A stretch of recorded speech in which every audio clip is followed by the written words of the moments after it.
हरि ओम मित्रों, एक बार फिर से स्वागत है आपका आज के इस वीडियो में। मित्रों, हिंदू शास्त्रों में वर्णित प्रमुख 16 संस्कारों में विवाह भी एक संस्कार है।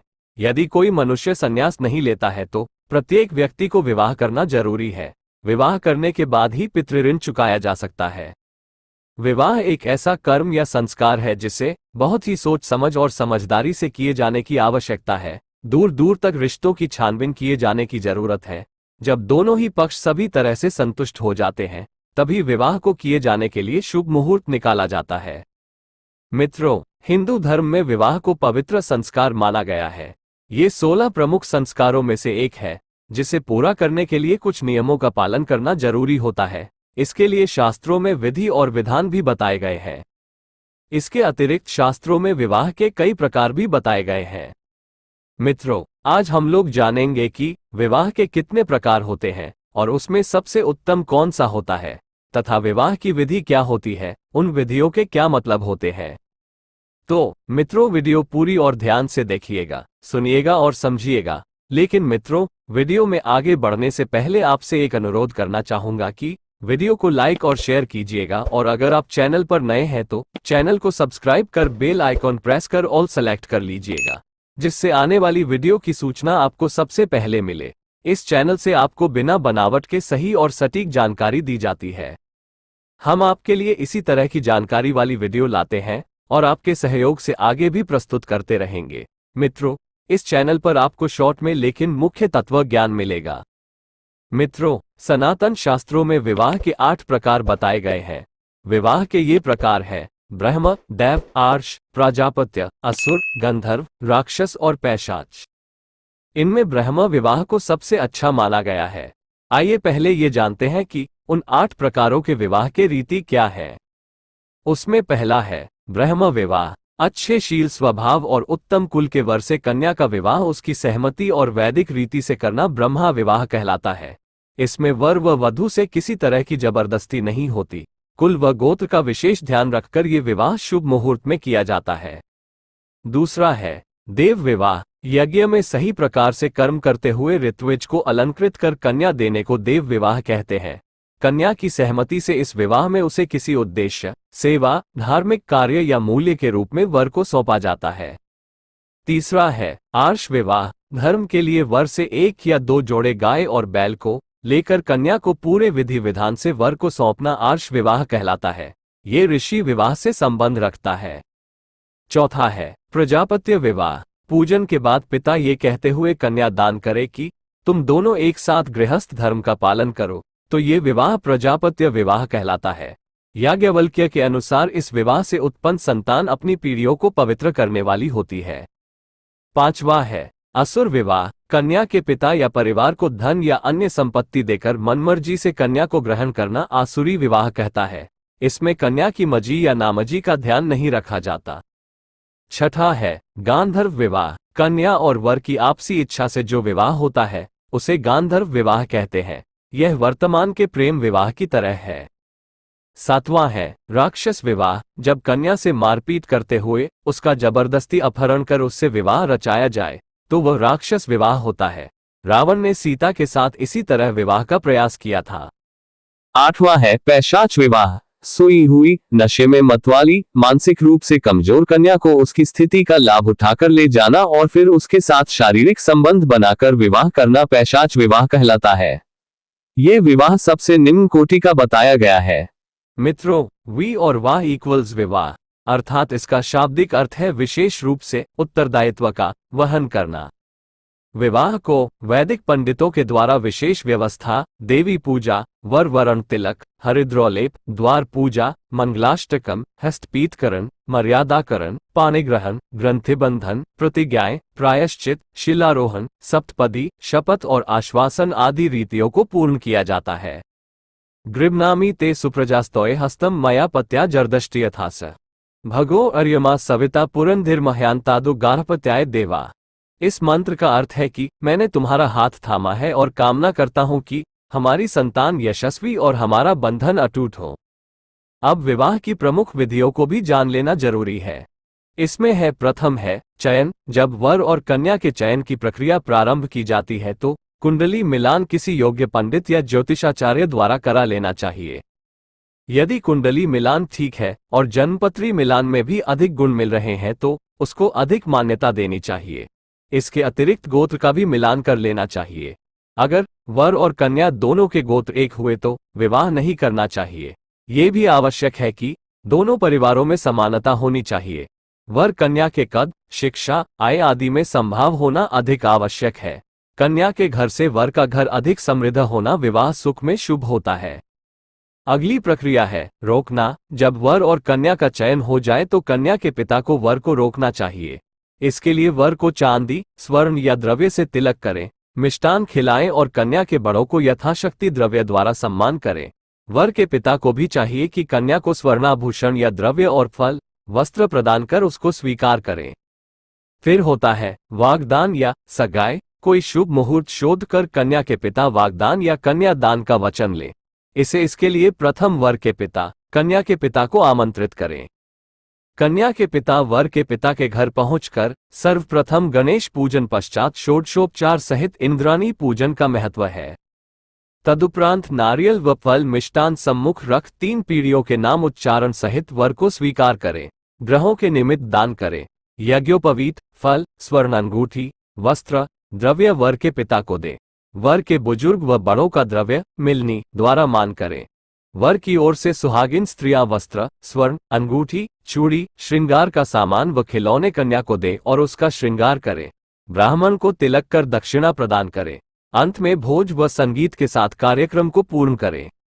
गणपति स्थापना। विवाह संस्कार। विवाह के दिन से 2, 3 या 5 दिन पहले से ही विवाह संस्कार तथा विवाह के कार्यक्रम शुरू हो जाते हैं। सर्वप्रथम गौरी गणेश का पूजन कर घर में उन्हें स्थापित किया जाता है और उनसे प्रार्थना की जाती है कि संस्कार में कोई विघ्न न आए। इनकी स्थापना के पश्चात वर या कन्या को घर से बाहर नहीं निकलने दिया जाता है। गौरी गणेश को उड़द की दाल के पकौड़ों का भोग प्रसाद चढ़ाना शुभ माना जाता है। लग्न पत्रिका। गणपति स्थापना के पश्चात कन्या के घर पर पंडित द्वारा विवाह का शुभ मुहूर्त लग्न पत्र में लिखा जाता है। साथ ही कन्या व वर की राशियों अनुसार उनके तेलवान की संख्या का विवरण भी लिखा जाता है। दोनों पक्ष के लोग अपने कुलदेवता और ग्राम देवता को पत्रिका देकर फिर अपने रिश्तेदारों में पत्रिका भेजवाते हैं। लग्न पत्रिका के साथ में सुपारी, हल्दी, अक्षत, चांदी का सिक्का आदि बांधकर वर के घर पहुंचाया जाता है। इस प्रकार कन्या पक्ष द्वारा वर पक्ष को बारात सहित आने का निमंत्रण दिया जाता है। वर के घर पंडित द्वारा निमंत्रण स्वीकार किया जाता है। रस्म हल्दी, तेलबान। लग्न पत्रिका में निर्दिष्ट तेल संख्यानुसार हल्दी, तेल, दही मिश्रित मंगल द्रव्य से वर व कन्या का अभिषेक कराया जाता है। ये क्रिया घर में उपस्थित सुहागिन स्त्रियों द्वारा संपन्न की जाती है।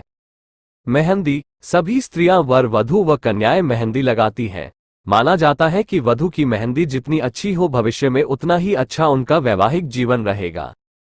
संगीत व जागरता। वर व वधू दोनों के घरों में देर रात तक संगीत कार्यक्रम रखा जाता है। भात मायरा। वर व वधू के मामा के घर से लोगों को उपहार आदि भेंट दी जाती है। वर व कन्या को वस्त्र आदि भी मामा द्वारा दिए जाते हैं। सर्वप्रथम कृष्ण जी ने सुदामा की लड़की को भात दिया था, तभी से यह प्रथा प्रचलित है। तोरण पताका। घर के द्वार को तोरण द्वारा सजाया जाता है। वर इस तोरण को एक सीख, डंडी से छूकर आने वाली वधू के लिए बुरी नजरों से बचाने का टोटका करता है। बारात जाने के 1 या 2 दिन पहले शुभ मुहूर्त में सत्यनारायण पूजा और मटकोर की विधि की जाती है। फिर रिश्तेदारों को भोजन करवाया जाता है। सेहराबंदी। बारात लेकर जाने से पहले लड़के को नवीन वस्त्रों से सजाकर उसकी आरती की जाती है। वर की बहन उसको सेहरा बांधती है। शुभ भाग्य के लिए वर को टीका कर द्रव्य प्रदान किया जाता है। वर की भाभी बुरी नजर से बचाव के लिए उसे सुरमा लगाती है। वर के सबसे छोटे भाई, भतीजे या भांजे को भी वर की तरह से सजाकर उसके साथ सरबला या सहबोलिया के रूप में बैठाया जाता है। बारात प्रस्थान। वर एवं सहबाला को घर से बाहर निकाला जाता है। इस समय वर की बहनें रास्ते में नेग लेती हैं और भाई को अच्छी सी भाभी लाने की दुआएं देती हैं। घोड़ी पर बैठने के पश्चात घोड़ी को चने की दाल को खिलाया जाता है। वर पहले मंदिर में जाता है। वहां पर प्रभु के दर्शन कर निर्विघ्न यात्रा की कामना की जाती है। यहां से बारात विवाह स्थल के लिए प्रस्थान हो जाती है। बारात स्वागत। विवाह स्थल पर बारात एकत्रित हो वर पुनः घोड़ी पर सवार हो सभी बारातियों सहित ढोल बाजे के साथ वधु के द्वार पहुंचते हैं। वधु की मां वर की आरती उतारकर स्वागत करती है। वधु के पिता व अन्य रिश्तेदार वर के पिता व अन्य का फूलों द्वारा स्वागत करते हैं।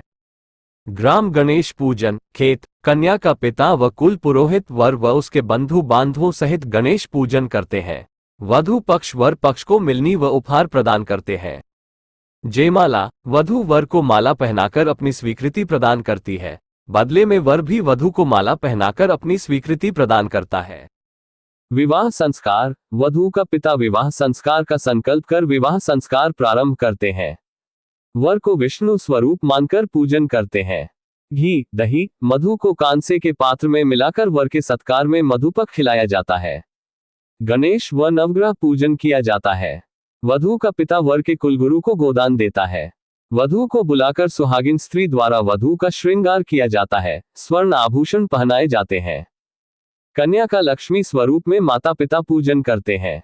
तदुपरांत माता पिता अपनी कन्या के हाथ पीले कर लक्ष्मी स्वरूप कन्या का हाथ विष्णु स्वरूप वर के हाथ में देकर कन्यादान का संकल्प लेते हैं और उनके शुभ वैवाहिक जीवन की कामना करते हैं। वर द्वारा अग्नि स्थापन किया जाता है। चंदन, घी, अक्षत, शक्कर व नवग्रह वनस्पतियों के साथ हवन किया जाता है। कन्या का भाई बहन के हाथ में खील, लाजा देता है जिसे वधु वर के हाथ में देती है और वर अग्नि में होम करता है। वर कन्या का गठबंधन कर अग्नि के चारों ओर फेरे लिए जाते हैं। पहले 3 फेरों में कन्या आगे रहती है, बाद के 4 फेरों में वर आगे रहता है। यह मंगल कार्यों में पत्नी का आगे रहना दर्शाता है। तदुपरांत धर्म, अर्थ, काम और मोक्ष में पति का आगे रहना ही श्रेष्ठ है। फेरों के पश्चात सप्तपदी होती है, अर्थात वर कन्या को 7 वचन देता है एवं कन्या भी वर को 7 वचन देती है। इसके पश्चात वर कन्या को अपने वामांग लेता है और कन्या के स्वर्ण शलाका से मांग में सिंदूर भरते हैं। वर द्वारा विवाह संस्कार यज्ञ की पूर्णाहुति की जाती है। सभी बंधु बांधव वर व कन्या पर पुष्पांजलि द्वारा शुभ वैवाहिक जीवन की कामना करते हैं। कंगना। वर वधु एक दूसरे के हाथ के कंगन खोलते हैं। कन्या अपने हाथ की अंगूठी रोली, फूल व दूब वाले जल से भरे पात्र में डाल देती है। दोनों जल में से पहले अंगूठी निकालने की कोशिश करते हैं। माना जाता है जो पहले निकालता है वो वैवाहिक जीवन में भी आगे रहता है।